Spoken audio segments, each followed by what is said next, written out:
Kota Cilegon, sebuah kota industri yang terus berkembang, menjadi saksi bisu dari perjalanan hidup lebih dari 455.000 penduduknya.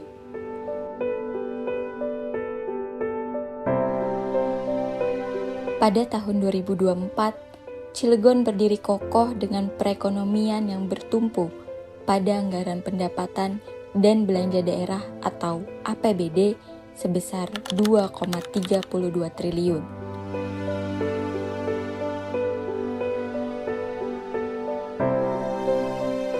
Meski begitu, kota ini masih menghadapi tantangan, seperti tingkat pengangguran sekitar 7,5% pada tahun 2023.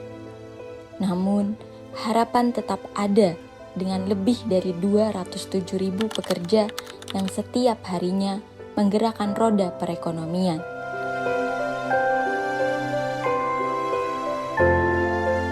Dalam sektor pendidikan, Cilegon memiliki 182 sekolah yang siap mencetak generasi penerus bangsa.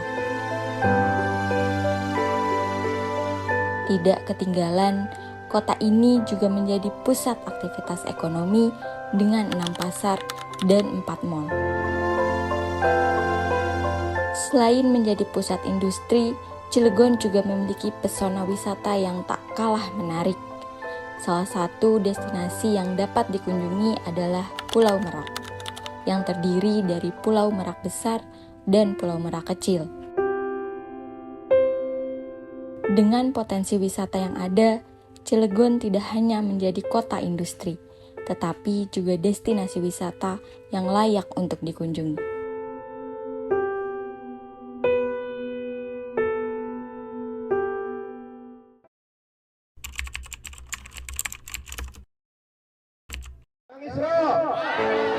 Bang Isro. Tahun 2024 menjadi tahun yang penuh harapan bagi warga Cilegon.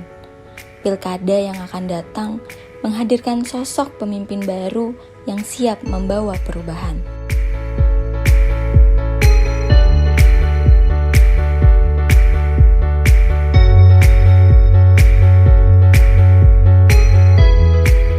Salah satu calon yang menjadi sorotan adalah Isro Mi'raj, seorang figur yang telah menempuh perjalanan panjang dan penuh liku menuju panggung politik kota ini.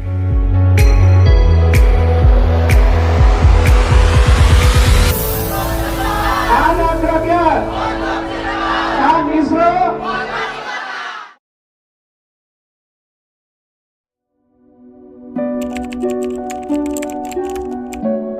Isro Mi'raj, seorang anak petani kampung yang tidak pernah terpikirkan untuk menjadi politisi. Ia pernah memulai karirnya dari titik nol. Bahwa di dunia politik itu penuh dengan kebermanfaatan yang lebih luas. Karena di dunia politik itu dengan kebijakan yang kita lakukan, ketika kita kebijakan itu ada keberpihakan kepada masyarakat, maka manfaatnya tidak hanya dirasakan oleh 1-2 orang, 1.000, 5.000 orang, tapi ratusan ribu orang. Maka kenapa saya memutuskan untuk terjun ke dunia politik? Karena untuk kebermanfaatan yang lebih luas terhadap masyarakat. Selama 9 tahun, ia bekerja sebagai satpam di sebuah pabrik, menjaga keamanan dari gerbang ke gerbang. Bukan hanya sekedar bekerja, tapi dengan tekad dan semangat, Isro meniti karir dari gerbang keamanan menuju gerbang pemerintahan. Saya berprofesi sebagai satpam selama 9 tahun di salah satu industri yang ada di Kecamatan Suanda.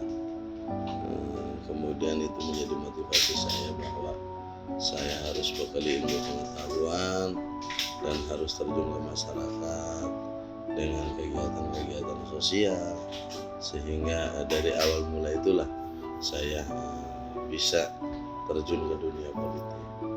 Itu dari kapan Pak? Dari tahun 2001 sampai 2009 saya menjadi seorang security.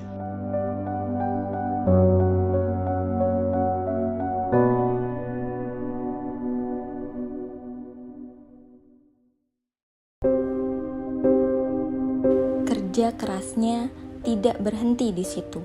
Dengan gigih, Isro mengumpulkan biaya untuk melanjutkan pendidikan hingga meraih gelar S2 Hukum di Universitas Sultan Ageng Tirtayasa.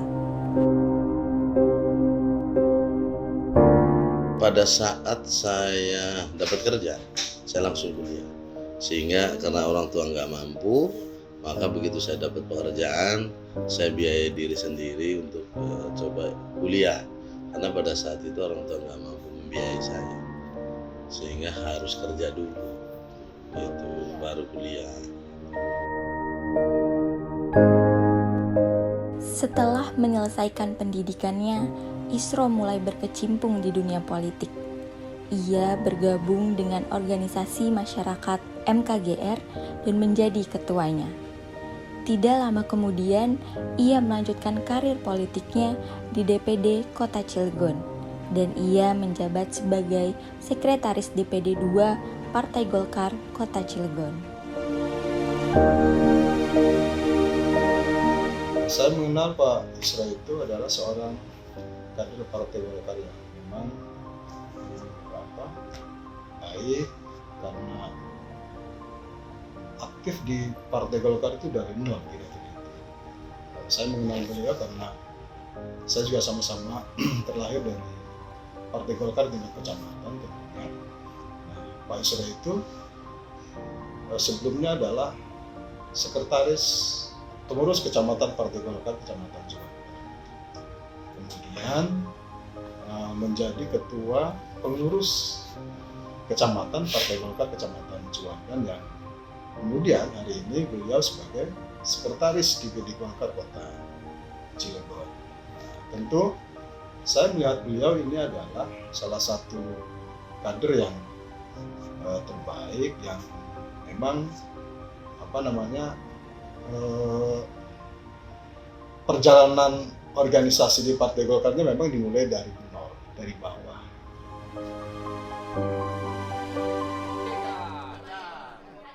Angkat tangannya.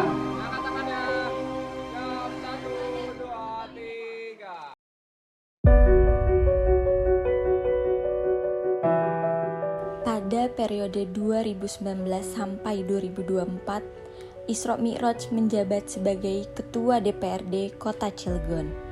Dalam perannya, ia terus menunjukkan komitmen untuk membawa perubahan positif.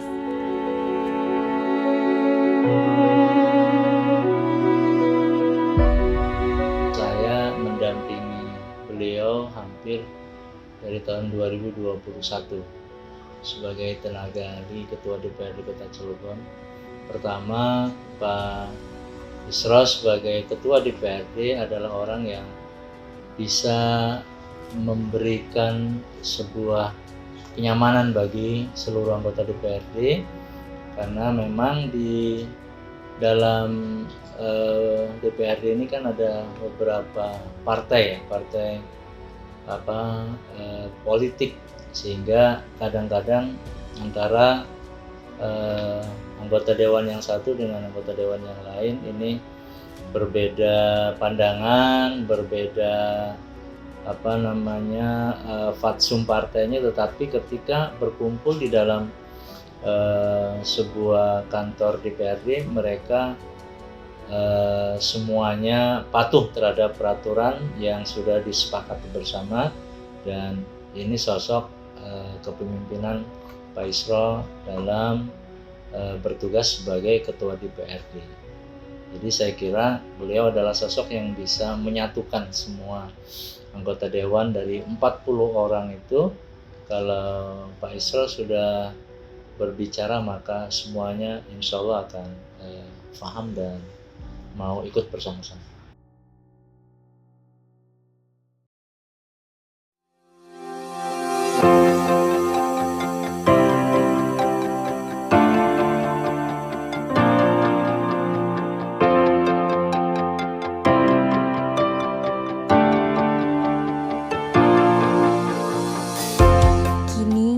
Isro Mi'raj siap melebarkan sayap karirnya dengan bekal pengalaman hidup yang keras dan pendidikan yang mumpuni. ia maju sebagai calon wali kota dalam Pilkada periode 2024 hingga 2029.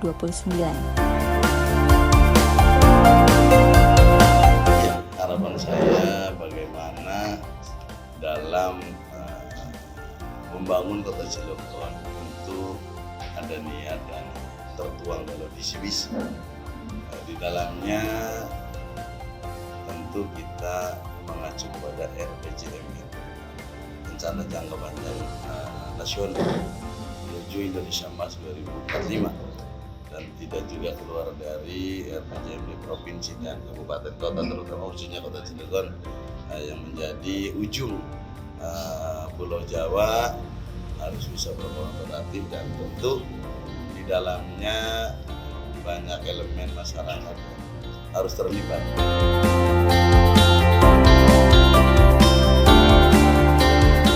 Ia telah mengkampanyekan berbagai program yang diharapkan dapat membawa perubahan nyata bagi masyarakat Cilegon, seperti fokus pada bidang kesehatan, pendidikan, infrastruktur, dan sebagainya, yang diharapkan dapat membawa perubahan nyata bagi masyarakat Cilegon. Karena ini masih keadaan mencalonkan ya, kita mengharapkan seperti apa yang dikatakan tadi dengan Pak Isro Menrat itu aja. Ya, di beberapa titik yang dia masalah kesehatan, masalah pendidikan, masalah ya honor madrasah segala macam akan diupayakan supaya maksimal. Harapan saya seperti itu.